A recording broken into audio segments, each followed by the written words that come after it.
This is Mr. Kenduck, and what I'm going to do in this presentation is discuss some of the characteristics of Great Britain's 13 colonies in North America.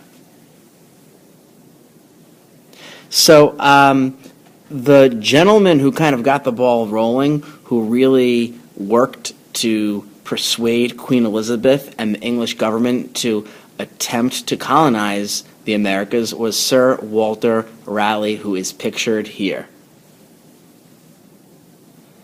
And although Sir Walter wasn't able to successfully colonize what was the lost colony in what's today North Carolina, in 1607, after Elizabeth has died and James is the king, England has another attempt to colonize North America, and that happened at what would become Jamestown, Virginia.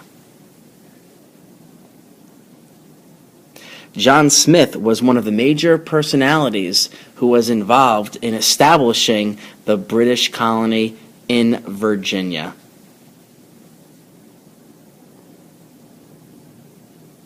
And of course, one of the other people who really existed was Pocahontas.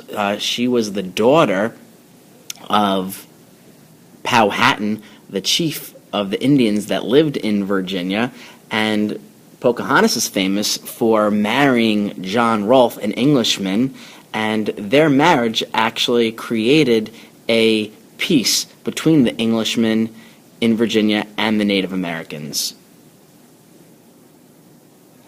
And here is a picture of Powhatan, who was a very powerful man. He was probably in charge of about 14,000 Indians when the Englishmen arrived in 1607. And although the British really wanted to find gold, silver, or other precious metals, what they actually end up doing is cultivating tobacco as the major cash crop. And of course, there were other crops in Virginia, like, for example, lumber. In addition to lumber, there was also grain and fish as well, as Jamestown is on the east coast of Virginia.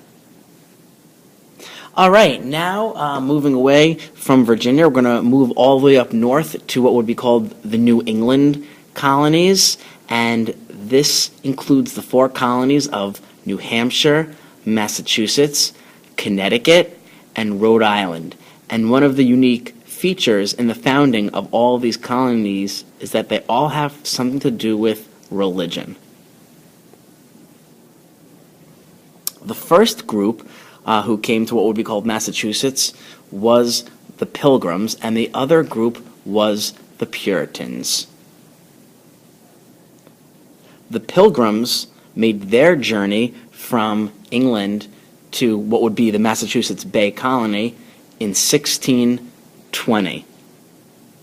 And the Pilgrims had fled from England because they did not have the right to follow the Christian faith the way they believed was the correct way. And in England at the time, if you did not follow the Church of England, then you could be arrested, you could be jailed, you could be fined. And the Pilgrims had actually earlier gone to Holland for a few years, but they were sick and tired of raising their kids as Dutch kids, not English kids. And so what the Pilgrims really wanted was to be able to raise their kids in their Christian faith and also have their kids grow up as Englishmen. And another nickname for the Pilgrims is the Separatists, because they wanted to separate from the Church of England and follow their own faith.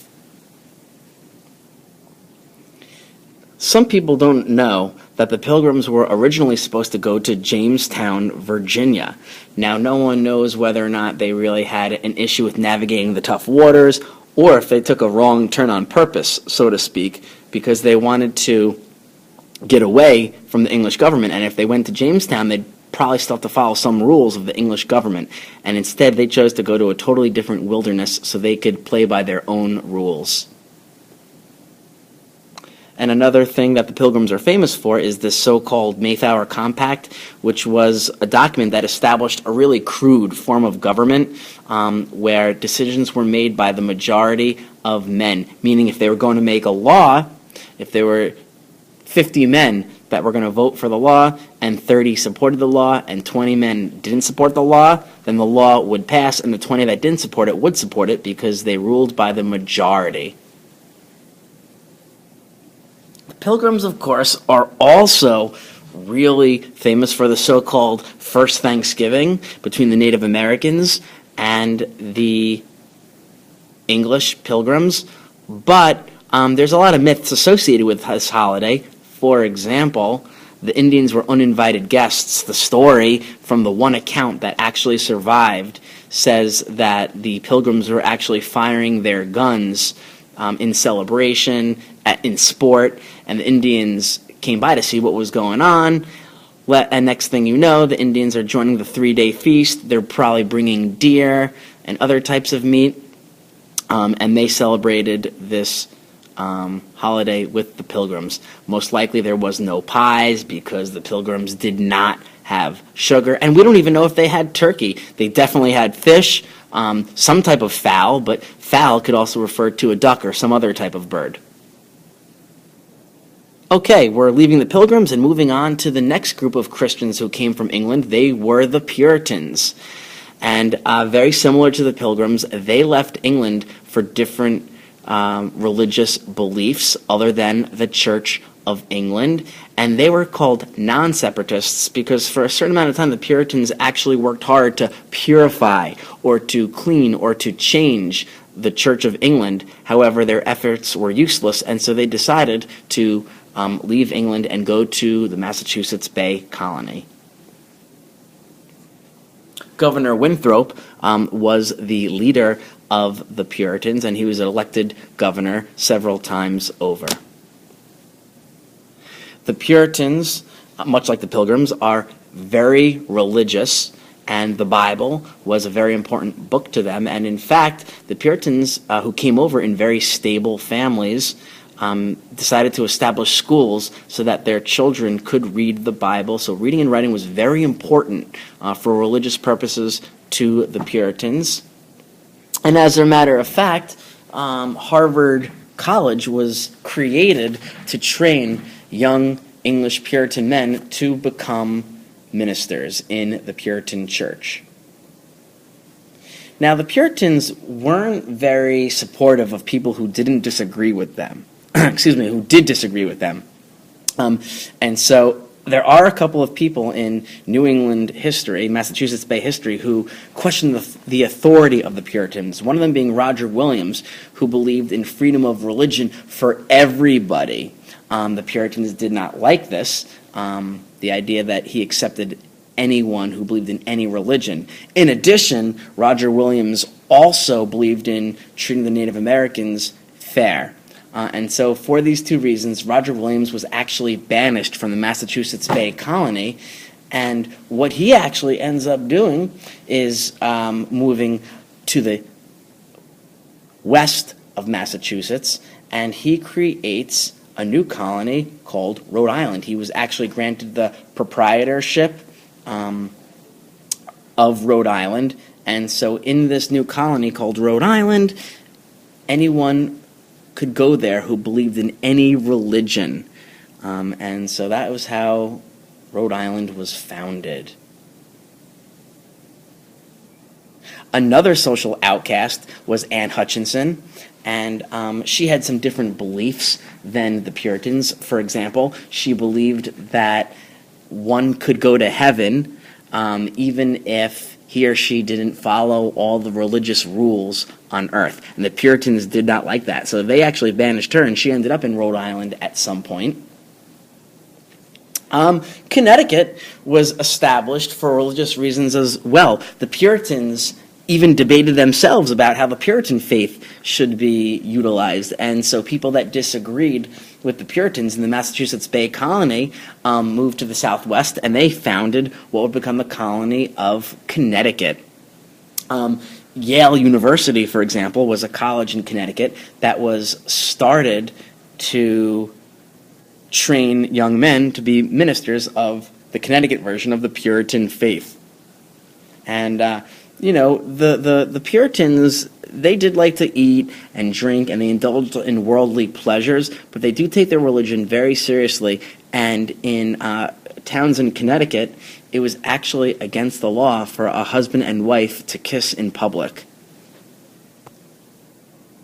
And, of course, New Hampshire was also created. People who had different religious beliefs other than the Puritans, or people who just wanted other trading opportunities, moved to the north of Massachusetts and created the colony of New Hampshire. Okay, we're going to leave the New England colonies and move on to the middle colonies. The middle colonies consist of New York, New Jersey, Pennsylvania, and Delaware. The Dutch actually were the first ones to found parts of what's today New Jersey and New York. You're looking at a Dutch military and government leader named Peter Stuyvesant. And what we call New York City today, or Manhattan, was originally called New Amsterdam. Of course, Amsterdam was a major city in Holland, or the Netherlands. And so, of course, the Dutch just renamed the island New Amsterdam. Now, what actually ended up happening is in 1664, the English and the Dutch have a conflict, and the English were probably going to defeat the Dutch, and so the Dutch actually just leave and hand over New York and New Jersey to the English, and the King of England at the time turns Manhattan, or New Amsterdam, into a city called New York, named after his brother, the Duke of York. Okay, and next up we have Pennsylvania, which was a proprietorship that was started by William Penn. And William Penn and his followers went to Pennsylvania because they believed in a Christian faith called the Society of Friends, or the Quakers. The Quakers are a very interesting group of people. For example, they are against slavery, they treat Native Americans fairly, and they're pacifists, meaning they are against fighting and warfare. These ideas didn't make them very popular in England, and so they end up going to what would become Pennsylvania. And then there's Delaware, which originally was settled by some Swedish settlers, but eventually it is taken over by England. All right, we're going to leave the middle colonies and we're going to move to the southern colonies. This includes the 4 colonies of Virginia, which we already discussed, North, South Carolina, Maryland, and Georgia. Maryland, much like colonies in New England, was established for religious reasons.